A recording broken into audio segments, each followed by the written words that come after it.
Is there a cheat code to growing really quickly on YouTube? How did I get to 200,000 subs so quickly? Is there some hidden methods that no one's telling you about?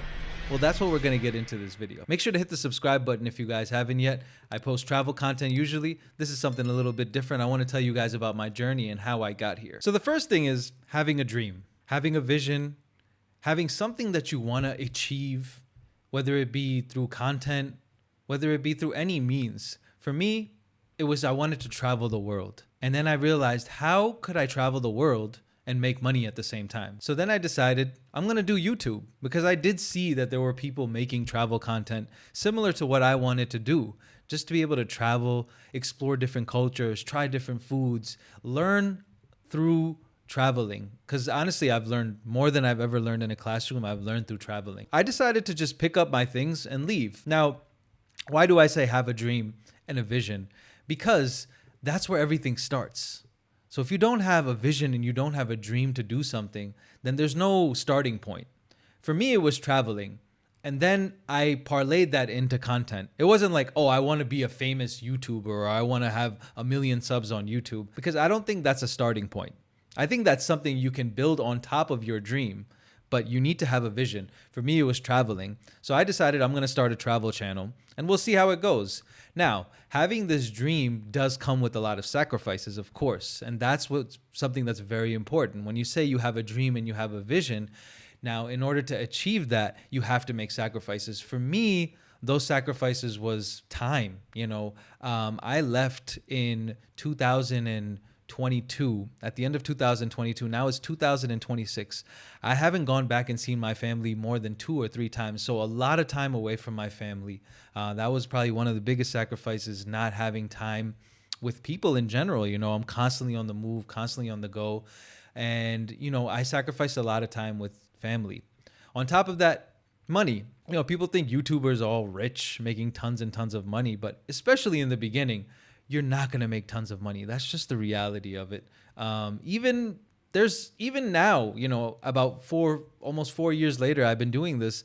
I still have good months and not so good months. So, you have to accept the fact that it's like any other business. You're going to have highs and lows, and you're going to have moments where you do really well. And, you try your best to stay consistent, but the outcome is not controlled by you. The most you can do is control what you put in. So dream, and then what sacrifices will it take to achieve that dream? The next thing would be consistency.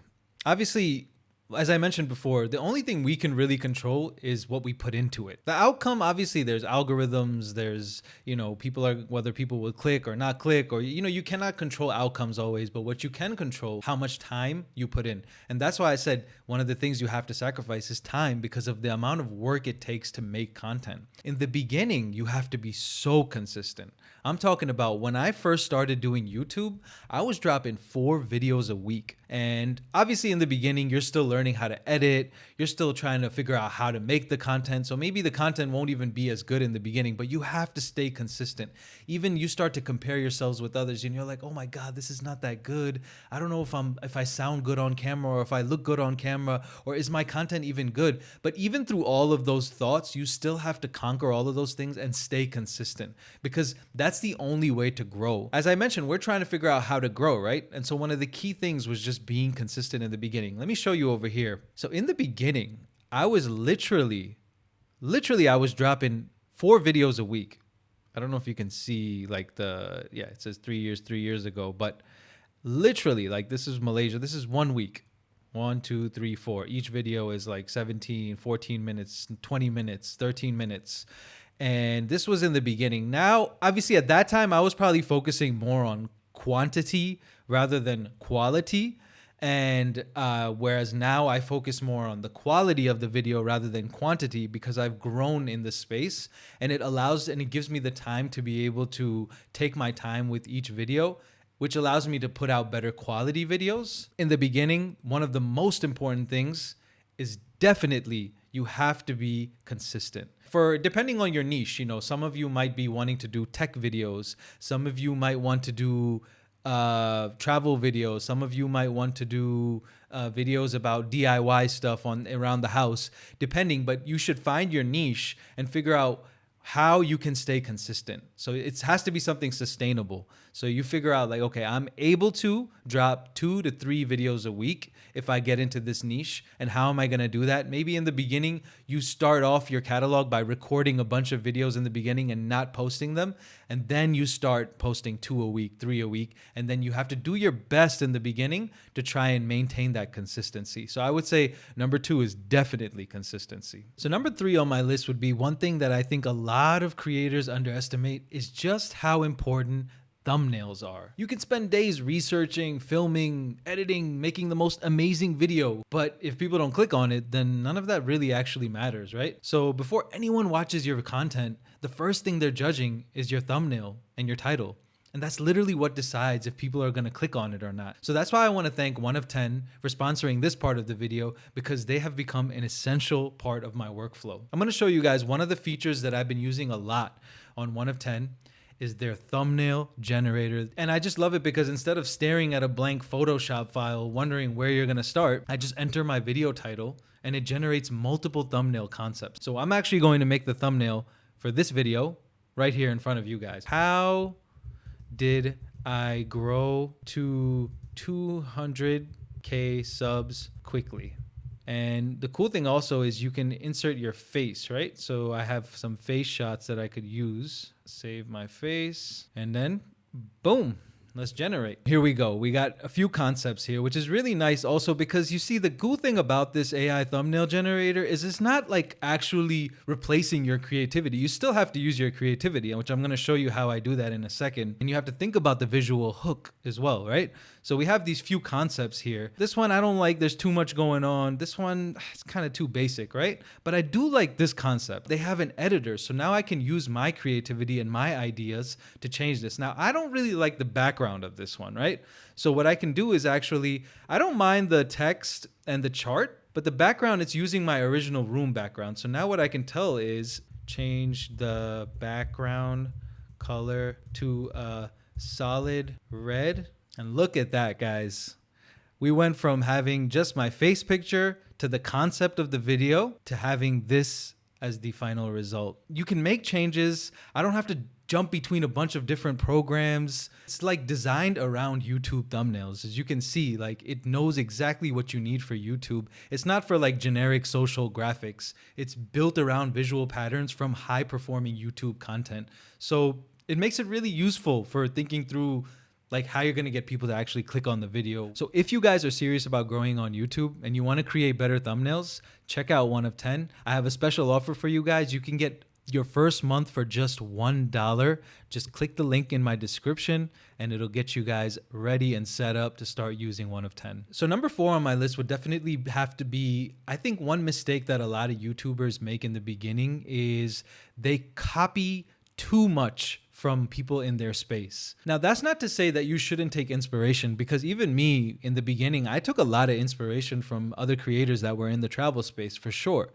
There's a lot of people that I found inspiration in, but I didn't copy their ideas exactly. What I did was I looked at what they're doing and what's working, and then I tried to implement that in a way where I still use my voice. I still came up with some ideas that were different. I went to places that were different. Now, obviously, I'm in the travel space, right? Some of my highest performing videos are places where most people at that time, this was 2 years ago, I went to a place called Tawi-Tawi, Philippines, which is like a place that at that time no one went to, right? A lot of people were going to the Philippines, but they were going to Manila, Philippines, or they were going to, you know, Boracay, very popular places, but nobody was going to Tawi-Tawi, Philippines. And I decided, you know what, let me go to this place because I was interested in seeing it. And at the same time, I knew that a lot of people weren't going there and it would be like a unique take on the Philippines.